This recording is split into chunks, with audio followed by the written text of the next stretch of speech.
something else that I saw recently.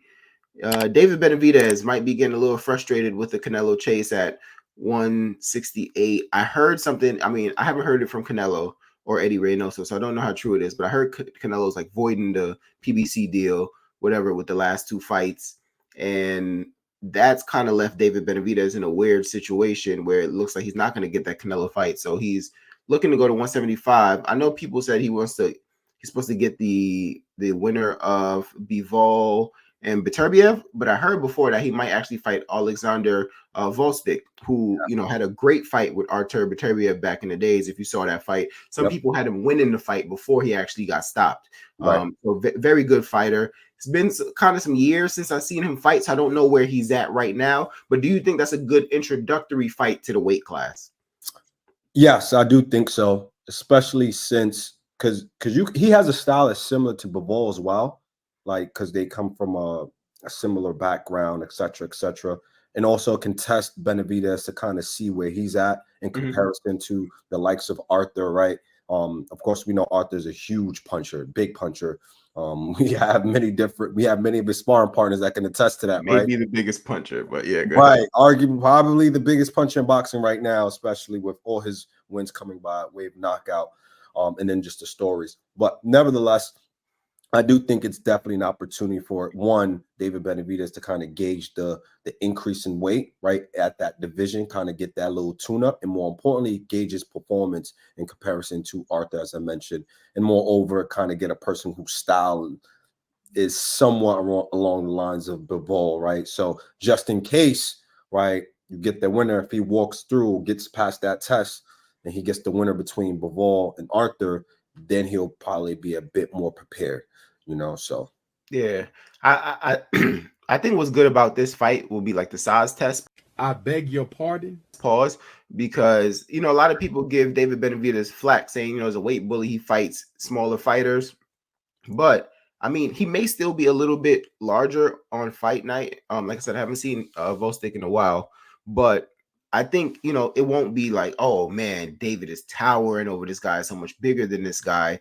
I think the size would be a little bit more comparable. And I just want to see how he works with that. You know what I'm saying? Like, what if when we kind of lock up, you're just as strong as I am physically? You know what I'm saying? I just want to see what kind of toll that has on David Benavidez. Not that I'm doubting him, but I just want to see, how that happens. The extra 7 pounds on fight night, does it slow you down or weigh you down a lot at all? Because we know David Benavidez has high volume, right? He throws a lot of combinations. He throws a lot of punches. Will the extra 7 pounds make a difference on? Well, I mean, it's probably more than 7 pounds, but you know what I mean. He has to make 175, and then however much he, gains from 175. You know what I'm saying? What did they say? His last fight, he was like 190 or something. Yeah, about 190 something on fight night. So I mean, could he be coming in at 200? You know what I'm saying? So just want to see it because people think it doesn't matter, but every pound really matters in boxing. So will that affect David Benavidez?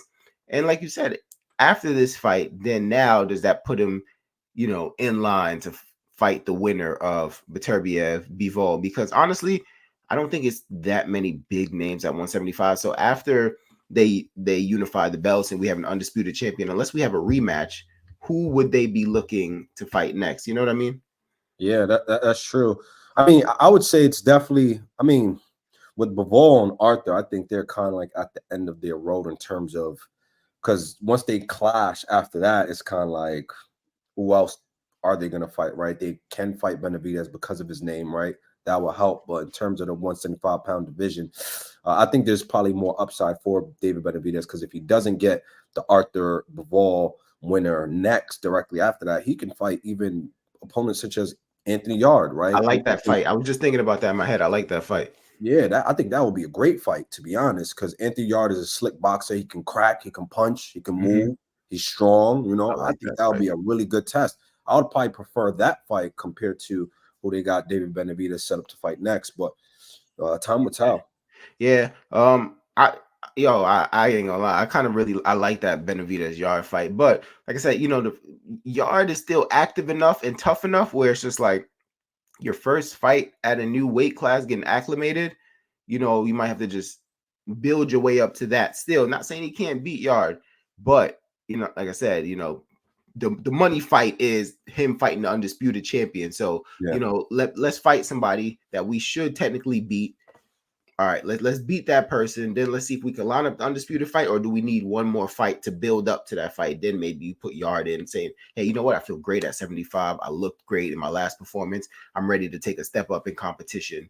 You know what I mean? So we could still potentially see that Yard fight. What's my man name? Did Zordo move up, or is Zordo still at 175? I think Zordo might have moved to cruiserweight, didn't he? I think so. I'm not Okay. sure. I haven't been Yeah, keeping up with him. yeah, but I know Benavidez has some sparring sessions with Zordo. Zordo's huge. I don't even know how he was making 175. Yo, yeah. This is the era of weight bullies. You know what I mean? Bro. This is definitely like an emerging trend in this generation compared to the generation of the old. But let me ask you this though: jumping to 175 is cool, but do you think Benavidez? All right.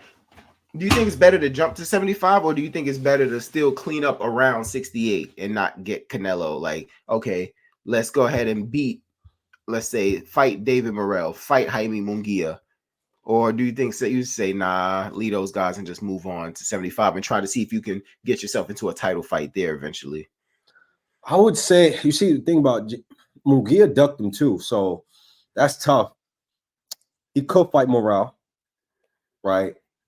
I do think if he beats Morale, people would say, oh, Morale was young. He wasn't. So he doesn't really get as much from beating Morale, right?